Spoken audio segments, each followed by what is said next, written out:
Elul. Okay, this is a very, very famous mimer of the Rebbe. Ani ledodi v'dodi li, as you can see from the front page.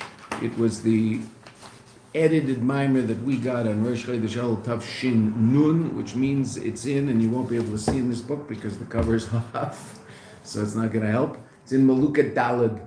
Okay? We'll say it again, we've said it many times, but it's worth repeating. The first group of Maimarim that they printed to the Rebbe is called Maimarim melukatim. Melukat means to bring together, like Likutei Sichos. Right? So that was published sometime in the Mems. They published that. Then, basically, even though it's interesting, the Rebbe the Rebbe never officially stopped saying Maimarim, but Tachlis, the Rebbe stopped saying Maimarim after Chaf Bei Shvat Tavshin Mem Tes. After the passing of the Rebbetzin, there were 2 or 3 Maimarim that the Rebbe said, and that was it. Right? We did not hear Maimarim anymore. So, but already from Mem Zayin, the Rebbe was editing Maimarim. He and Rav Yoel would work on a Maimer, meaning how exactly it worked, I'm not sure. I assume the Rebbe would tell Rav Yoel what Maimer the Rebbe wanted to work on, and Rav Yoel would write it up, and it would go into the Rebbe, and back and forth. And what would come out is what's called a Maimer that's muga, edited, an edited Maimer. Now that means the footnotes are real footnotes. That means many of the footnotes are written by the Rebbe himself. That means it's a written work, not a spoken work. And if you were to look up the Maimer in the Sefer that writes down what the Rebbe said in the Farbrengen, it might be somewhat different. Why? Well, because a written work's different than a spoken word. When the Rebbe said the Maimer, he said one thing in a certain order. When the Rebbe wrote the Maimer, he wrote it in a slightly different order and brought in things and took out things, etc. So it's called an edited Maimer. Those Maimarim were printed and given to us from Tavshin Mem Zayin and Mem Ches. That's melukat base, right? You'll find it on the shelves, right? Tavshin Mem Tes, 1989. So that's melukat Gimel. Tavshin Nun, right? That's melukat Dalet. That's what we're learning. Melukat Hey was Tavshin Nun Aleph, 1991 approximately. Right, and Tavshin and melukat Vav, which is the last melukat we had, so that ends with the Maimer Vata Tetzaveh, the last edited Maimer that we got from the Rebbe. Now that's not the last Maimer the Rebbe said. The Rebbe said that Maimer in Tavshin Mem Aleph, right? But it was edited in Tavshin Nun Beis and given to us as an edited Maimer, meaning you'd show up in shul, and all of a sudden there would be something like, that title page, you'd see that title page, but of course it would be folded up like, those little pamphlets, right? It would be folded up properly, not like this, right? And you walk into shul, oh, Baruch Hashem, a new Maimer came out. And everybody would learn that Maimer, and that's what you'd bring about for the next week or so until another Maimer came out. And then everybody would do their best to learn that, and the Rebbe kept us very, very busy with Maimer. Okay, so here, please, if we can put that in the middle so that people can take. Okay, so that's this Maimer. Now, this Maimer is very famous because it has an absolutely revolutionary understanding of the idea of Ani ledodi v'dodi li. Ani ledodi v'dodi li is a pasuk in Shir Hashirim, as you can see, footnote 1. It's not that I have such incredible a memory that I remember every single pasuk in Tanakh. That would be a nice thing. It would be a nice thing. I don't have that. Shir Hashirim Vav, 6th parak of Shir Hashirim, pasuk Gimel. There's another pasuk in Shir Hashirim that's very similar, and that pasuk says Doidi li v'ani loy. Ani ledodi v'doidi li is the acronym of Elul. I am to my beloved, and my beloved is to me. Right? That's Elul. Aleph Lamed Vav Lamed. There's another pasuk, Doidi li, my beloved is to me, v'ani loy, and I am to him. That pasuk, Chassidus explains, is talking about Pesach. First unbelievable revelation from above, Doidi li, and then we respond and decide that maybe the answer is worth it, because after all, he can turn water into blood and make frogs. Right? So that's Doidi li, v'ani loy. Can we close the door, please? David, can we close the door? Thank you. Okay, so that's Doidi li v'ani loy. That's Pesach. What's called Isarusa de la'ela, an arousal from above, which is going to be something that we are going to deal with in this context a lot. Okay, Isarusa, arousal, in Aramaic, hit orut. Air means to be awake.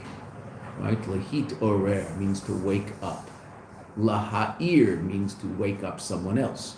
The vecker that walks around the yeshiva, which, hey, is there a vecker here? Do we have a vecker? There used to be always. There always used to be a vecker. Forget a vecker, right?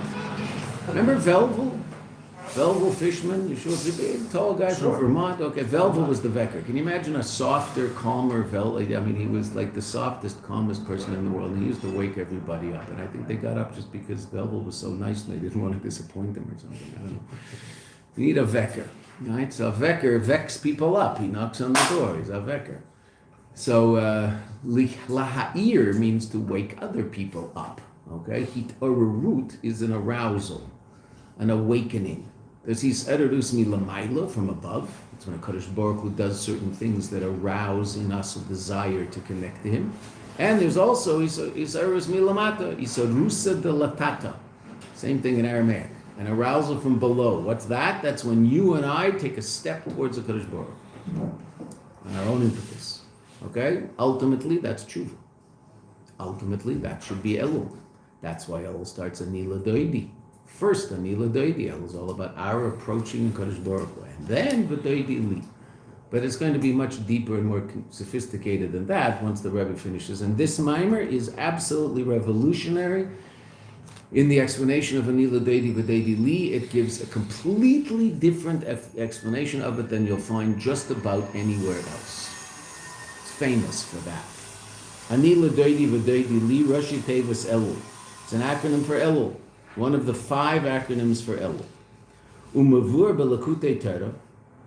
It's explained in Lakutei Torah, and this is all talk of Elul and Ani ledodi v'doidi li is based on the famous mimer of the Alter Rebbe in Lakutei Torah. The mimer Dibra Maskil Zeh that has this heading, right?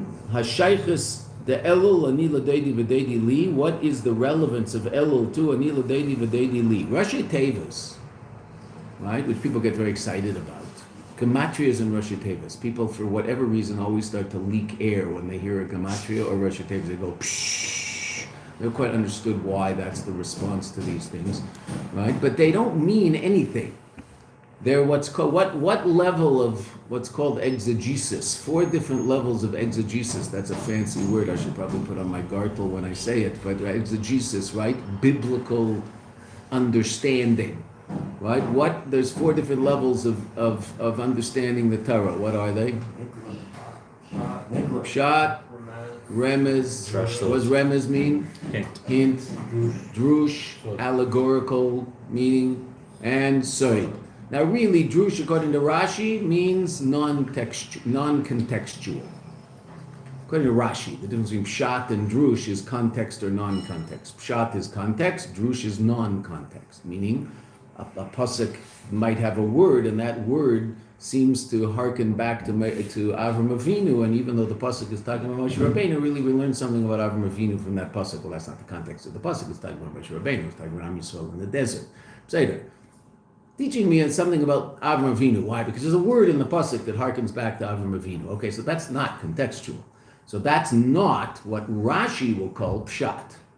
Rashi does not think pshat is literal. If you've ever learned Rashi and Chumash, and I certainly hope you do every single day, and if you don't, good hachlata to make at the beginning of Elul, to start learning Rashi every single day, 7 days a week, 7 aliyahs, and you can finish the Torah in a year with Rashi, and then do it another year, and for the next 50 years, and after 50 years, you might have to know something.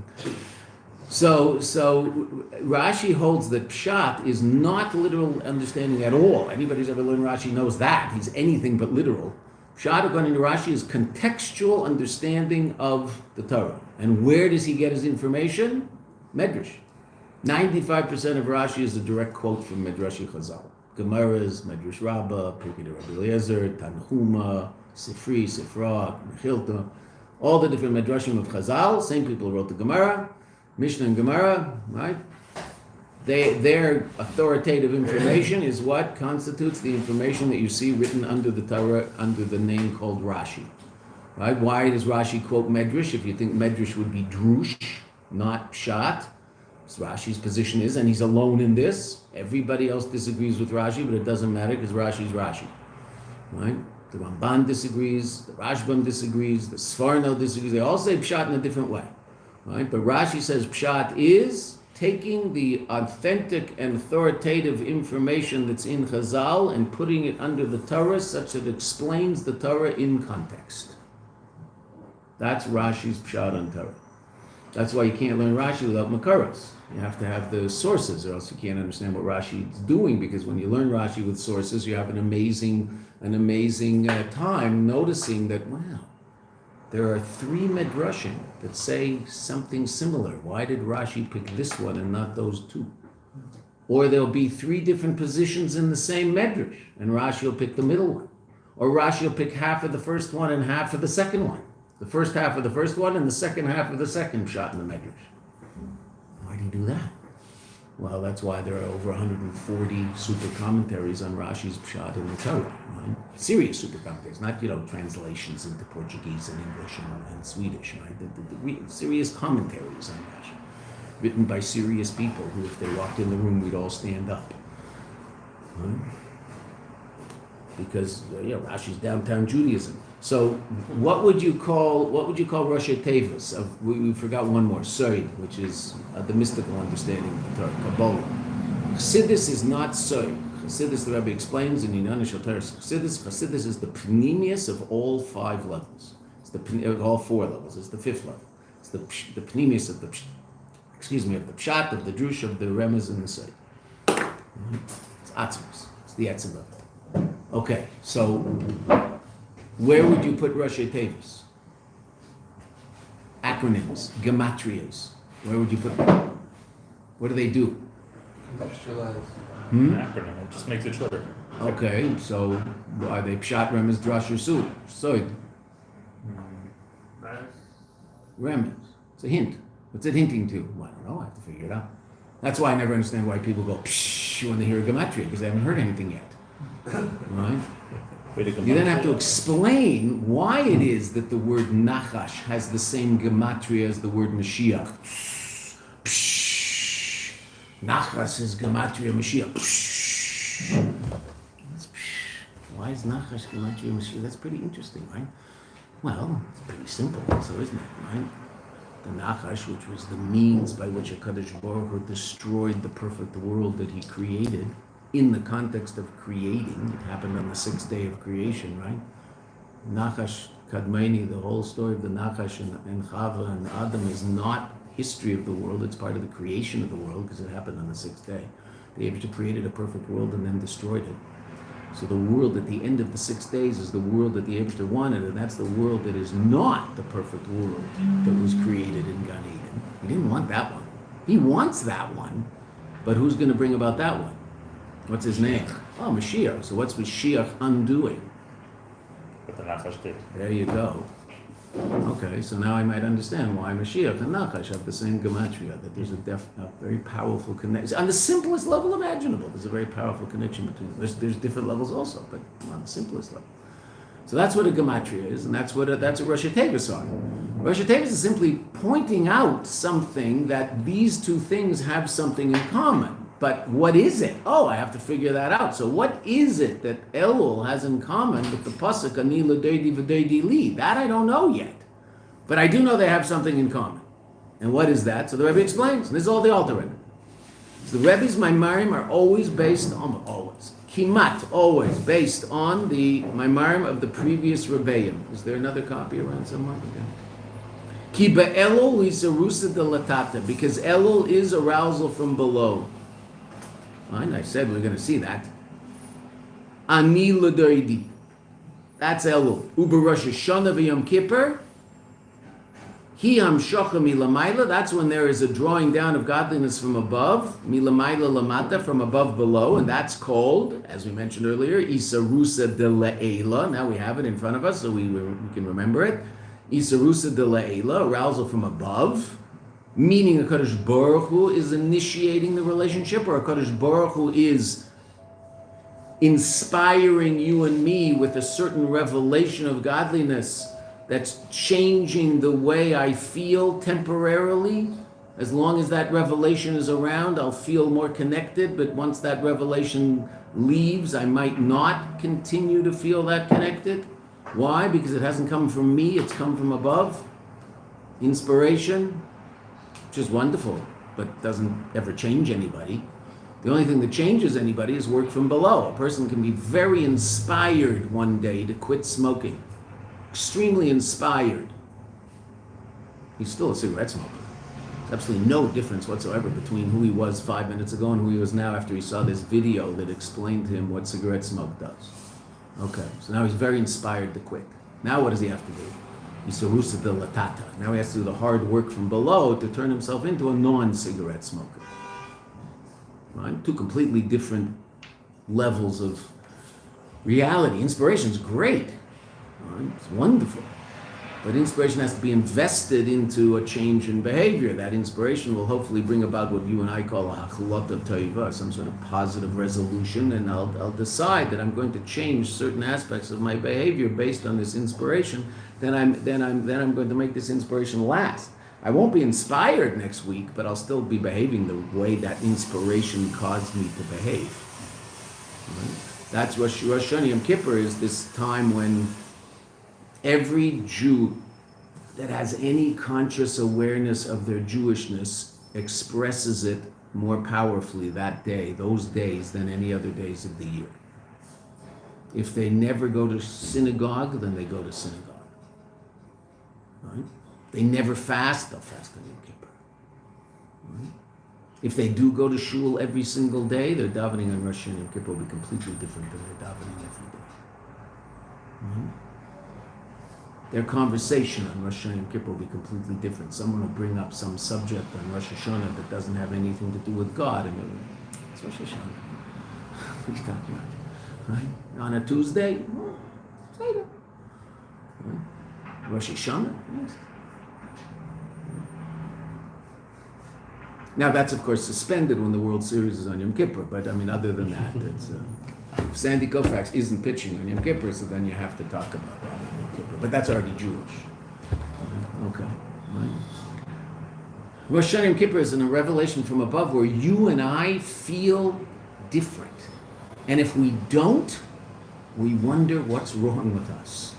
Right? Is that not true? If we don't feel a certain inspiration and a certain connectedness on Rosh Hashanah and Kippur, we get worried, like there's something wrong with me. It's Rosh Hashanah. Why? Whereas on a normal Tuesday, feeling that connection to a Kadosh Baruch Hu, that's an amazing thing, and that's a function of tremendous work. Rosh Hashanah, if someone doesn't feel connected, you wonder what's wrong with them. On Tuesday, if someone does feel connected, you go, wow, what a serious person. If he doesn't feel connected, it's okay, you're an Eilam Hazeh. It's not so easy to feel connected all the time here in Eilam Hazeh. So it's a wild place, this world that God created, with the help of the Nachash. Okay. And us, obviously. Okay, so there's Yitzurus Leili, Yitzurus Latata. What's Elul? Yitzurus Latata. But interesting enough, what's Doidi Li? So Doidi Li, that's Rosh Hashanah Yom Kippur. Anila Doidi, but Rosh Hashanah Yom Kippur, Yom Shacham Ilamayla Lamati, Yitzurus Leila, V'Doidi Li. That's V'Doidi Li. Now, there's an obvious question that I hope you're all asking yourself. Doidi Li is Rosh Hashanah Yom Kippur, so what should bother you right away? Rosh Hashanah Yom Kippur is the same as Pesach? Okay, but I mean, even if I didn't know that Pesach was Doidi Li, I'd still have a problem. Why is it part of the Rosh Hashanah? Why is part of the Rosh Hashanah of Elul? So then it should be El, and then Ula Tishrei. The Vav and the Lamed should be part of Tishrei, because it doesn't happen in Elul. It happens in Tishrei. So why is the acronym of Elul Anila Doidi V'Doidi Li? The acronym of Elul should be Anila Doidi, Zel. Where's the Doidi Li? It's not Elul. So the Alter Rebbe explains that right away. V'amshacha she'b'Rosh Hashanah Yom Kippur, that which is drawn down on Rosh Hashanah Yom Kippur, he is al yedei, as a result of the sarusa de latata sheba'elul, the arousal from below of Elul. Oh, so there is a connection to the extent that the extent to which there'll be a powerful sensitivity to godliness in Rosh Hashanah Yom Kippur, that will have a lot to do with how we prepare ourselves in Elul. Okay, so that's certainly true. But V'zeu, and that's now the Rebbe continues. This is all the Alter Rebbe. The Rebbe's quoting the Alter Rebbe. V'zeu, and that's why she'elul Rosh Tevis and Ila Doidi V'Doidi Li. That's why Elul is the Rosh Tevis of both halves of this equation. She'gam V'Doidi Li, that also Doidi Li in the brackets. Nichlal B'Rosh Tevis Elul is included in the acronym of Elul. Why? Because the arousal from below of Elul, which is a ledodi, you and I approaching a Kadosh Baruch Hu. He gam is also, the Rabbi puts in parentheses, now that's very interesting, it's going to come up later. It's also hakdama, a preparation, lamshacha, for the drawing down, v'doidi li shibrosh of Yom Kippur. Okay. So, Anila Deidi is the Aveda from below of Elul. V'deidi li is the Amshacha Milamayla, the drawing down from above of Rosh Hashanah Yom Kippur.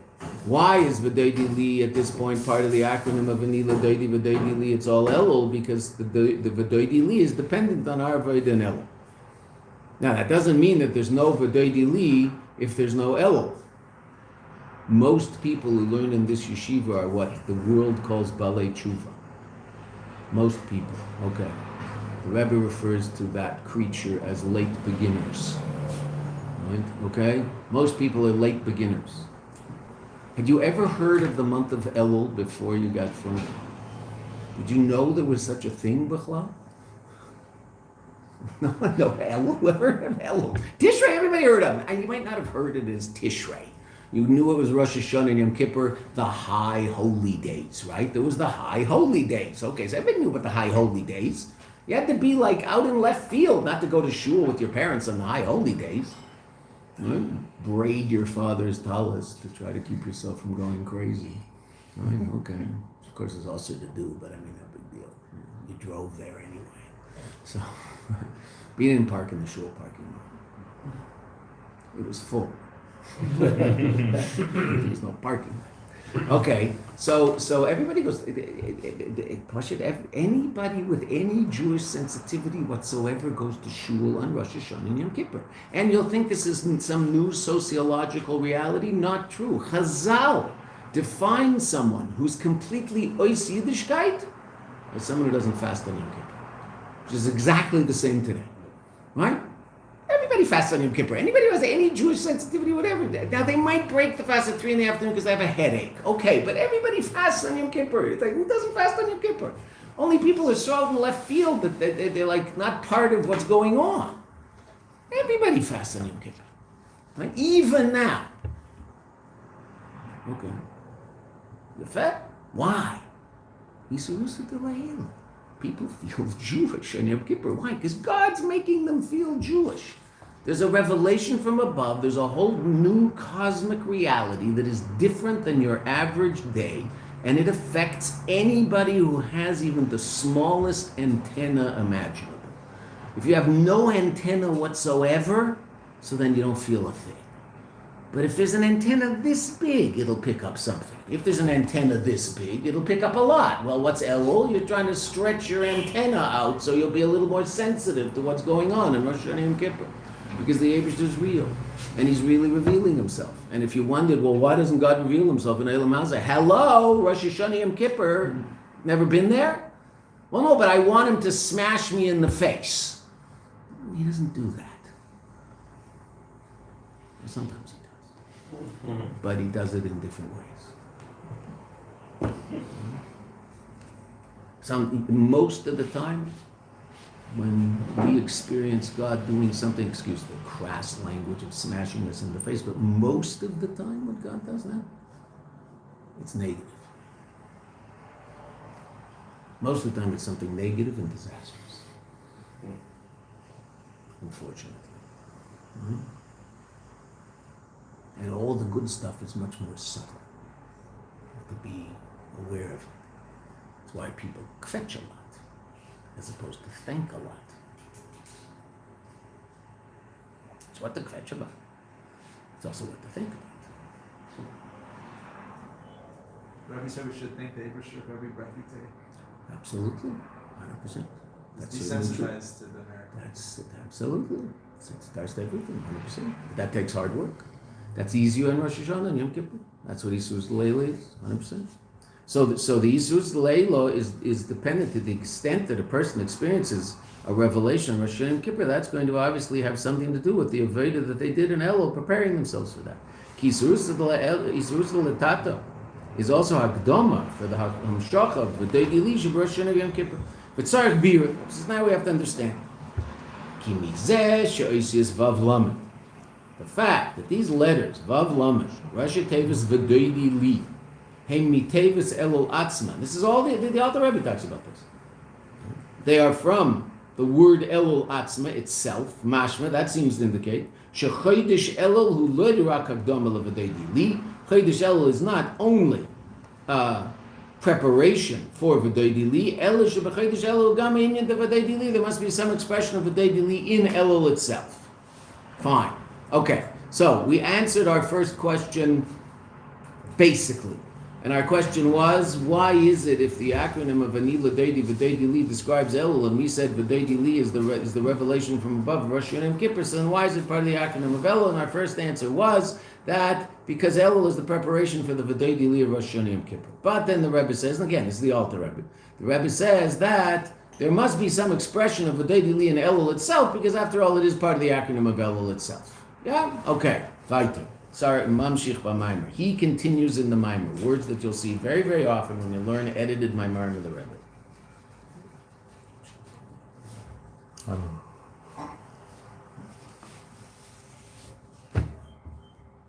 We're going to go to 8:40 today. Is that okay? And people will be very alacritous in their preparations for davening. Just like leave and go as opposed to wander, right? Okay. Mamshich b'Maimer.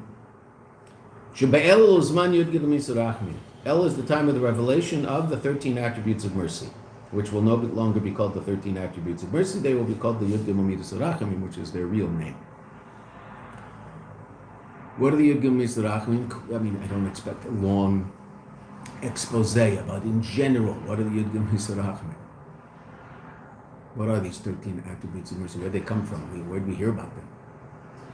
Moshe Rabbeinu. Moshe Rabbeinu. When?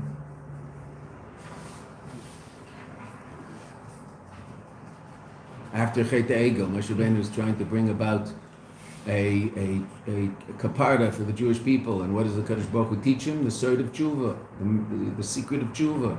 And what's the secret of tshuva? He reveals to him the Yud Gimel Misarachim, Kel, Melech, right? Hashem, Kel, Melech. Right now, by Al Pi Chassidus, Kel is the beginning of the Yud Gimel Misarachim. Hashem are two different levels beyond. Okay, so Hashem, Kel, Melech, right? Not Kel, Melech. No. Okay, so the Yud Gimel Misarachim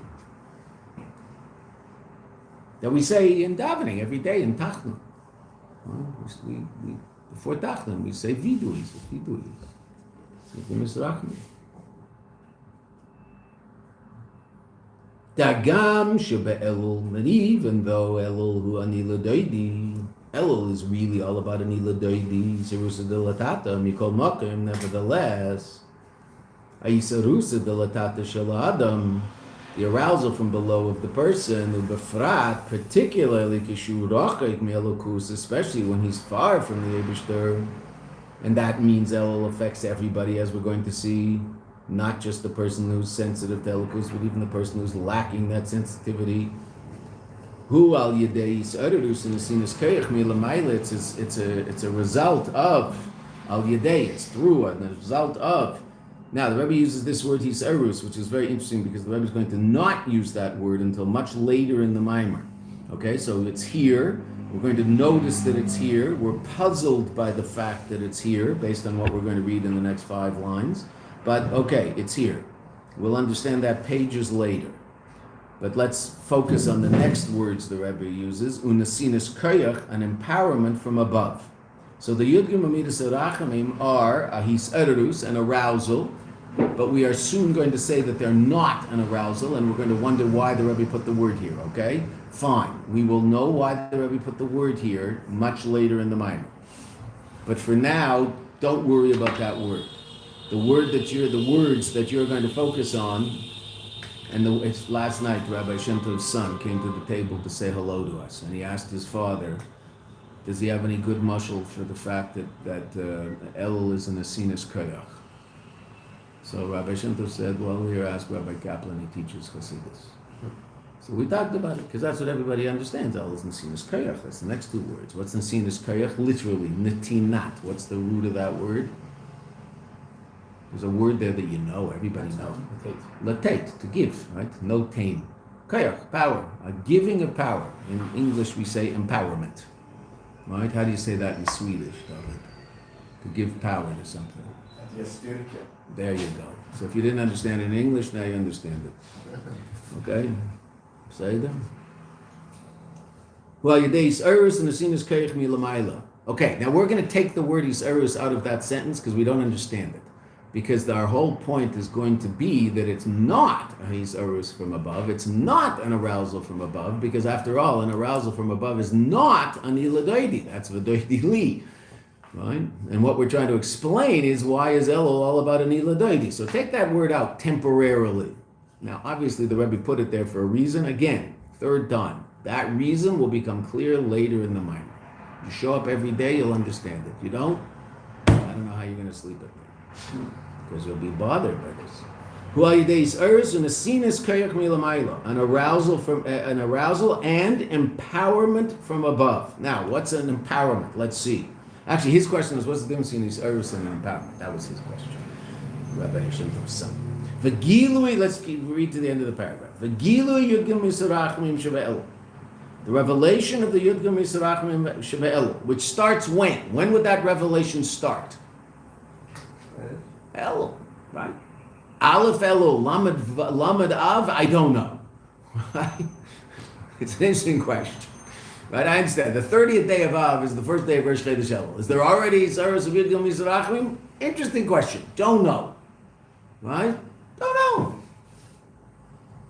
But for sure, Aleph Elul, there's already a revelation of the Yudgim Yisrachim. Okay, so now what does that sound like? What happens first?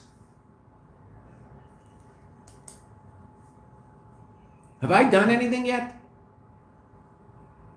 It sounds like Yisur Delayla. Well, it sure does sound like Yisur Delayla, doesn't it? It sounds like there's some sort of arousal from above. That's a Yud Gim Yisrachim. And you and I respond to that by doing tshuva. Okay, because it helps us do tshuva. That's what Yud Gim Yisrachim are all about. So if it's a Yis'erus, if it's an arousal from above mamish, so then it sounds like doidi li vani loy, right? First the Eibishter appears to us, and then we respond. But that's not Elul. Elul's an iladoidi. Oh, so how do we maintain the character of an iladoidi and yet still understand that there's this revelation of godliness in Elul that is real and powerful? That's what the Rebbe is about to explain now, but ultimately the whole Maimer is going to explain that. Okay, and that's what every Maimer about Elul explains in Chassidus, trying to understand that. Because that's the question in Elul. Why is it not an Yisur Delayla? Oh, it's not. Why? Because what we're about to say, and that's why I was so annoyed by that word Yisarus, even though you weren't yet, but now you will be. It's not a Yisarus. I was going to say that explicitly in one line. It's not an arousal from above. It's only an asinus koyach. Whatever the difference is, we'll have to understand the difference. Let's see. But Gilui Misrachim Shebelu. Fourth line. The Gilui Zehu L'Kol Echad V'Echad Yisrael. This revelation is to every single Jew. Gam l'rochokim b'yeser, even to those that are the farthest away. The Jew in some pub in who knows where. By that Jew, there's a revelation of Yud Gil Misarachim. We'll see, not in the pub. In the Jew in the pub. Not in the pub. The pub is as gross as it was before. The pub is not elevated in Elul. The Jew is, but the pub isn't. Gam l'rochokim b'yeser. Now, look what the Rebbe uses. What word? Hinasinas koyach milamayla. Doesn't use the word Yisarus. It's an asinas koyach. It's an empowerment from above. Ala aveda deniladoidi. Keep reading. Elo shagilu shav Elul. This revelation of Elul, who beikir, is essentially rak nasinas koyach. Only an asinas koyach. Now look what the Rebbe says in the parentheses. And not that this revelation arouses a person. Like what? Rosh Hashanah Yom Kippur. So now, parenthetically for us, so Rebbe, why did you say Yisarus 2 lines above? Why did you say that to confuse us? It will be clear, but over here, not here. Now we're confused. Wait a minute, it's not a Yisarus. And that's what you have to remember. Don't worry about that word in the mind. It's not a Yisarus. The Rebbe just said it. It's only a Nasinas Kayach. The Rebbe also said that. Rat Nasinas Kayach. What's the difference? Yisarus is that there's a level of godly revelation that affects you so that you feel more powerfully connected to the Eibishter. That's Rosh Hashanah Yom Kippur. It's also Pesach. Okay. What's Nasinas Kayach? There's a wind at your back. If you don't move, nothing happens. But if you do move, and you set a new record for the 100-meter dash, it doesn't count. Because it was wind aid. Meaning it helped you run that fast. Okay. But now, when we're talking about something real as opposed to running fast in your shorts, well, so that wind is of use. It helps me get places I might not be able to get by myself, but I still have to get there. So to speak, the road is paved, but I have to go on the road. There was a jungle, so the Eibishter went there with a machete and cut down all the stuff and made a path, and now I have a path to go. I still have to go. If I don't go, nothing happens. Oh, so that's an Nasinas Kayach. That's Elul. What does that mean in real life? Make a chlot in Elul, make a resolution in Elul, it will be less difficult to keep the resolution. Doesn't mean it's not going to be difficult to keep the resolution. If it's a resolution that's difficult, it's going to be difficult to keep the resolution. It'll be less difficult. There's a much better chance for you being successful in keeping that resolution. You're still going to have to work hard, but there's a very good chance you're going to be successful doing it. Much better chance than in the rest of the year, where it's going to be, all you fighting upstream against the wind. Right? If you like looking at the maps on airplanes, do you have a tailwind or a headwind? Right? Ever wonder why it takes 10 and a half hours to fly from New York to Israel and it takes 12 hours to fly from Israel to New York? It's the same distance.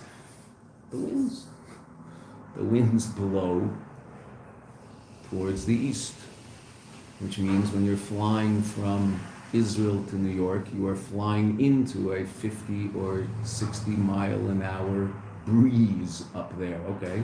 That is slowing the plane down about 50 miles an hour. Just watch the numbers on the screen. Don't watch the movies, put on the map. Right? The movies are bad for you. The map is fascinating. You can take pictures of the map and then send it to your friends later when you say, I was over Manchester. Your kids live in Manchester? Take a little picture. See Manchester. Right? I was over Nova Scotia. I don't know anybody in Nova Scotia, okay? So don't send them a picture. Send it to the government of Nova Scotia. Just want you to know I was close. Okay? Headwind, tailwind. What's Elul? A tailwind. There's a wind behind us, pushing us towards the Eibishter. But if I don't fly, then nothing's going to happen. I'm not going to get anywhere. But if I do it, then something will happen. And again, what does that mean in real life? Make certain resolutions, small resolutions. Don't say, okay, you know what, I'm going to learn 42 hours a day from now on. That's not going to happen. Right? But what can you say? I'm going to say Tehillim. I'm going to say an extra 2 chapters of Tehillim every day you're going to say 3 extras, so that you're already doing. I'm going to learn an extra 5 minutes every night. I'm going to stay 5 more minutes than I usually do. All right? I'm going to learn 5 minutes after mincha before I go to lunch. If there's still lunch. If there's not still lunch, go to lunch first. But if there's still lunch, learn 5 minutes extra after mincha before I go to lunch. All right? I'm going to call a friend that I haven't seen for a long time once a week. I don't have to call anymore. I'm going to send a WhatsApp message to someone who I don't usually keep in contact with, just to say to them, I was thinking of them, I love you, I hope all is well. If you got that message, how would you feel? Feel very good. So make another Jew feel good. What's the problem? Do it once a week. It's nice making people feel good. There's nothing wrong with it. Right? It's good for you, it's good for them. Okay. Once a week, make a chlota. Right? Put a buzzer in your phone. Beep! Oh, it's supposed to be nice for the next 3 minutes. Doesn't even take you guys 3 minutes. You'll put out the message. By the time I've opened the phone, you guys have closed it and put it in your pockets. I'm trying to figure out where WhatsApp is. You guys are... in JLI, so I give my phone to people to give me their phone number and name and phone number so that I can keep in contact and hopefully get them to Mayanot. Right, so that I just go to my contact page and I hand them the phone. I go like this, and then they hand it back. So we couldn't have done it already. And I look, it's all there. They're so fast, it's beyond belief. Here, Rabbi. And it takes me another 5 minutes to add the 3 words that I add, like what campus they're from, and then press save. Save is up there. Okay, so it doesn't take long. Make a positive resolution and keep it. But it has to be something reasonable so you can keep it. Let's finish the paragraph and we'll stop.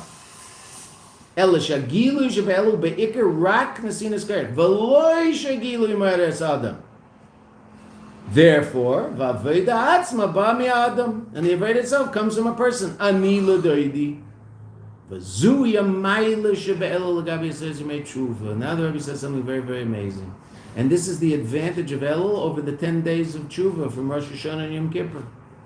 Shabbat you made tshuva in the 10 days of tshuva, 2 days of Rosh Hashanah, 7 days in the middle, and then Yom Kippur. Ubefrat, and particularly Rosh Hashanah Yom Kippur, particularly those 2 days, those 3 days themselves. Hagilui hu, the revelation is such, ba'ifin shagilui ma'eder asa'adam, that the revelation arouses a person. Va'aveda sa'adam, and therefore our aveda, he kamei, is like a teitza'ah, result, mi'agilui milamayla. Why do I daven the way I daven on Yom Kippur?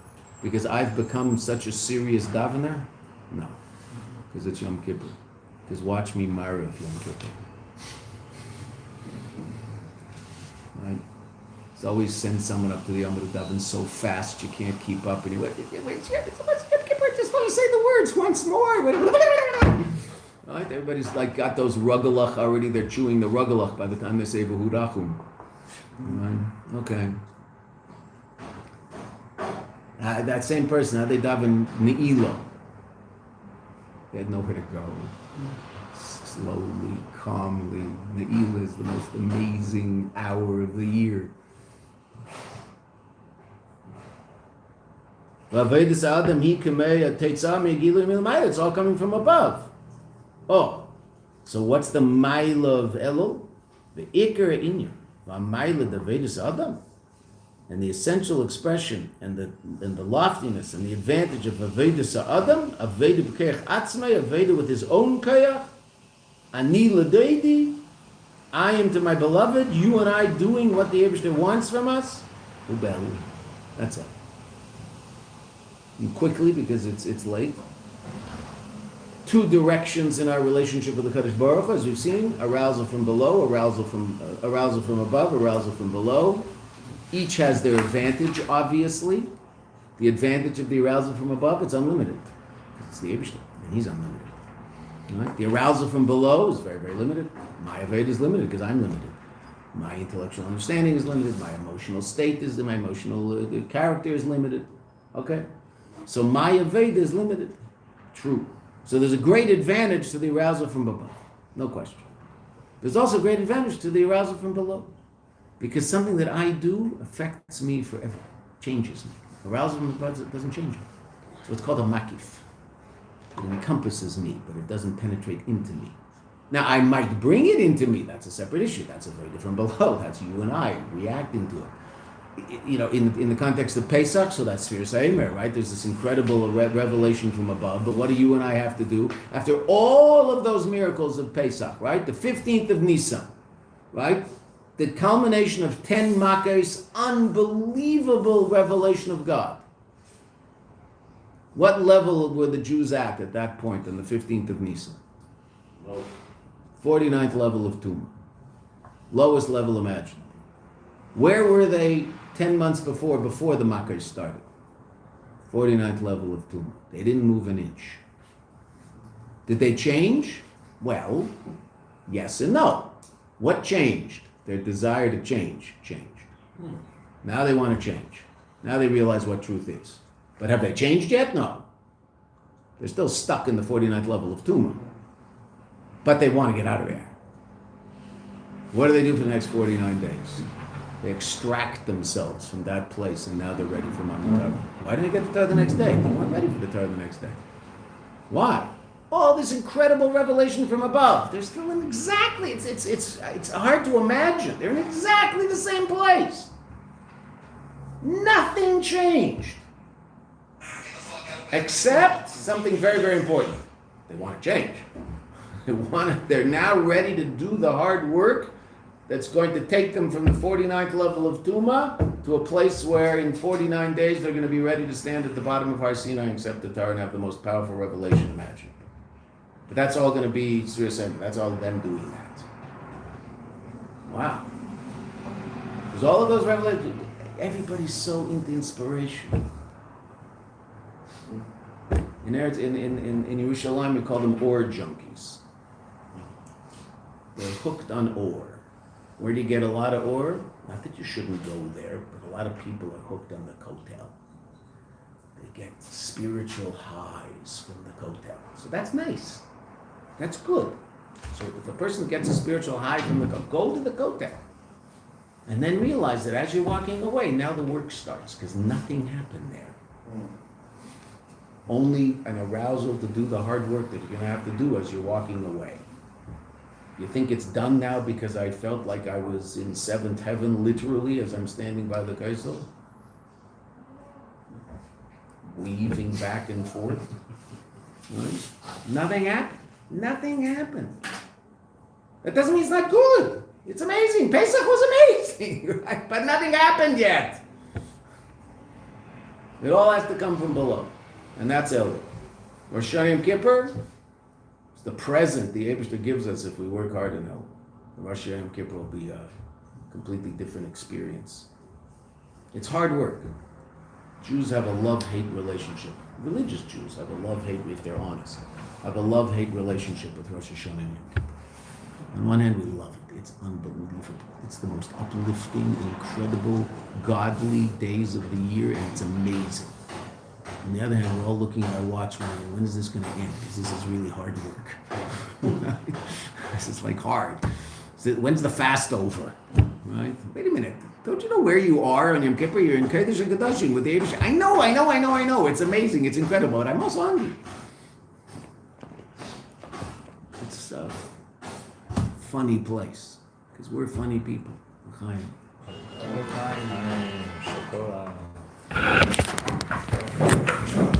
All of these Rosh Hashanahs? Wait, one second. Let me just do this first. Oh, fair. Hold on. Why is it not? Wait. I'm sorry. There's always. Are you sure that you want to stop streaming? Yes.